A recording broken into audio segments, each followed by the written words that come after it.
Assalamualaikum warahmatullahi wabarakatuh. Perkenalkan, nama saya Fariza Akbar dari kelas 11 IPS 4. Hari ini dalam rangka memenuhi tugas geografi, saya akan membahas beberapa soal esai mengenai geografi yang telah diberikan oleh guru pengajar yang bersangkutan. Langsung saja kita ke pembahasannya. Kita masuk ke soal nomor 1. Soalnya, jelaskan apa yang dimaksud dengan poros maritim dunia.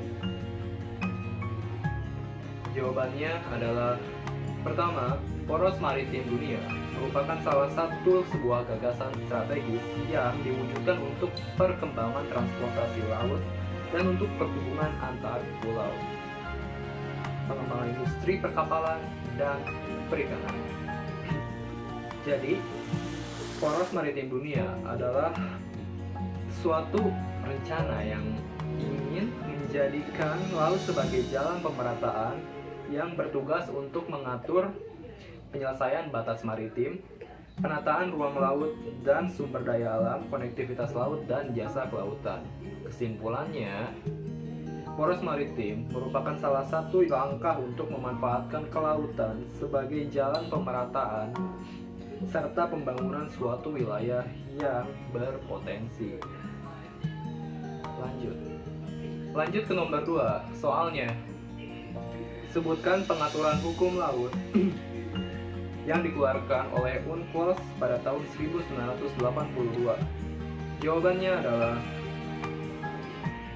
30 Desember 1985 diterbitkannya Undang-Undang Nomor 17 Tahun 1985 yang berisi tentang hukum laut, di mana bertujuan untuk meratifikasi adanya Konvensi PBB tentang Hukum Laut 1982 UNCLOS.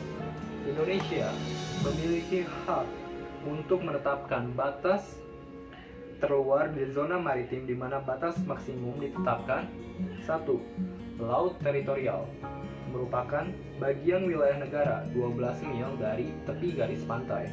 2. Zona tambahan ialah negara mempunyai yurisdiksi tersendiri secara khusus 24 mil dari daratan pantai. Zona ekonomi eksklusif atau ZEE 200 mil dari tepi pantai. Dan landas kontinen sekitar 200-350 mil maupun hingga 100 mil dari kedalaman 2.500 meter. Lanjut, masuk ke nomor 3. Soalnya, bagaimana kondisi perbatasan teritorial Indonesia? Jawabannya adalah: pertama, pengertiannya. Kita bahas dulu dari pengertiannya.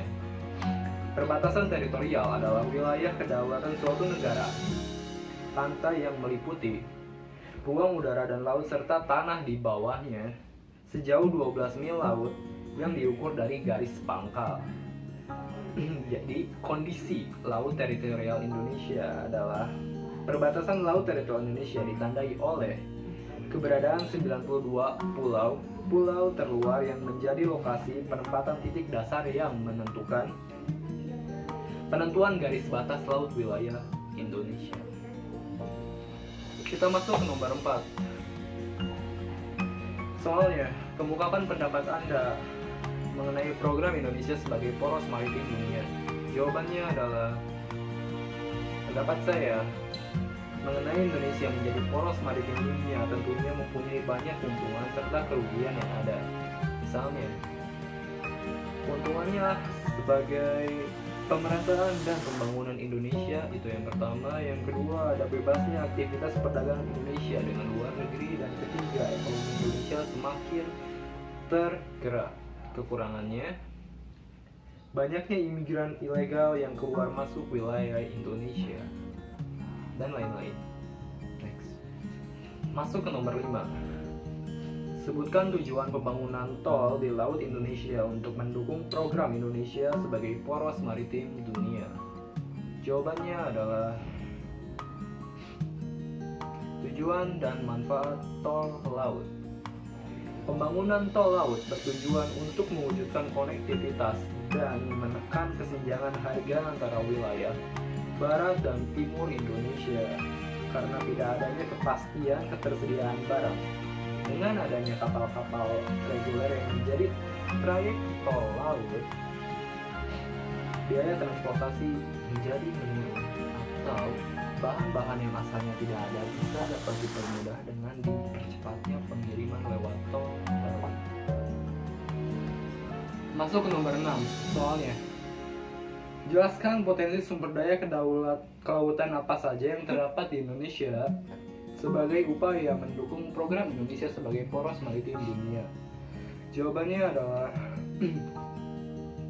potensi sumber daya kelautan yang terdapat di Indonesia sebagai upaya mendukung program Indonesia sebagai poros maritim dunia adalah 1. Lokasi geografis Indonesia yang strategis, 2. Iklim tropis, 3. Laut yang akan sumber dayanya. Pembahasan. Poros maritim dunia bertujuan menjadikan Indonesia sebagai negara maritim yang besar, kuat, dan makmur melalui pengembalian identitas Indonesia sebagai bangsa maritim. Next. Kita masuk ke soal nomor 7. Soalnya, jelaskan penyebab belum optimalnya pengelolaan sumber daya kelautan Indonesia di sektor perikanan. Jawabannya 1. Belum optimalnya produksi perikanan budidaya nasional. 2. Belum optimalnya pertumbuhan PDB perikanan. 3. Belum terkelolanya pulau-pulau kecil sebagai kekuatan ekonomi. 4. Belum optimalnya industri pengolahan perikanan khususnya di Indonesia bagian timur. Dan 5. Ketersediaan BBM untuk nelayan dan pembudidayaan ikan. Next. Masuk ke soal nomor 8. Soalnya, kemukakan pendapat Anda mengenai upaya yang dapat dilakukan untuk mengoptimalkan sumber daya kelautan di sektor perikanan.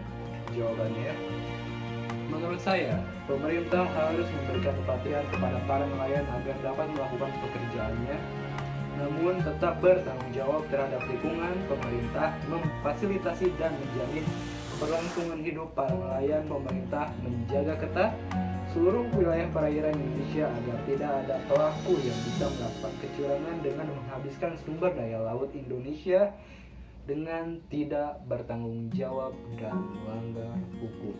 Masuk ke nomor 9. Jelaskan manfaat sumber daya kelautan di sektor perikanan dan pariwisata bahari untuk pembangunan nasional sebagai poros maritim dunia.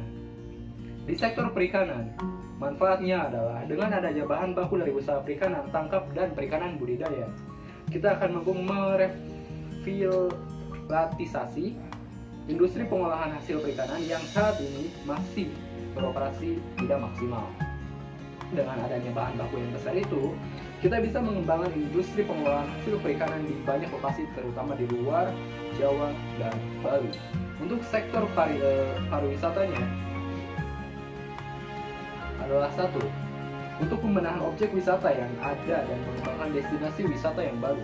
2. Meningkatkan aksesibilitas dari dan ke objek wisata melalui transportasi laut, darat, dan udara. 3. Untuk pembenahan untuk pembangunan baru infrastruktur dan sarana di sekitar lokasi wisata. 4. Untuk meningkatkan promosi dan pemasaran melalui berbagai media dan eksibisi baik dalam maupun luar negeri. Dan 5. Untuk pengembangan jenis-jenis wisata bahari secara inovatif. Soal terakhir, soal nomor 10. Soalnya, jelaskan program pengembangan industri pariwisata di Indonesia menurut Priyono. Jawabannya adalah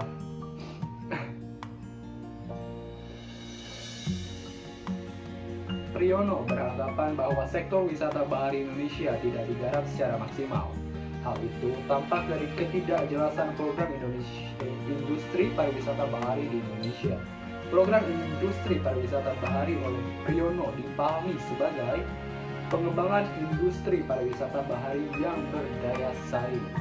Hal tersebut dapat diwujudkan melalui 1. Penyusunan standar usaha wisata bahari. 2. Peningkatan pelayanan usaha wisata bahari.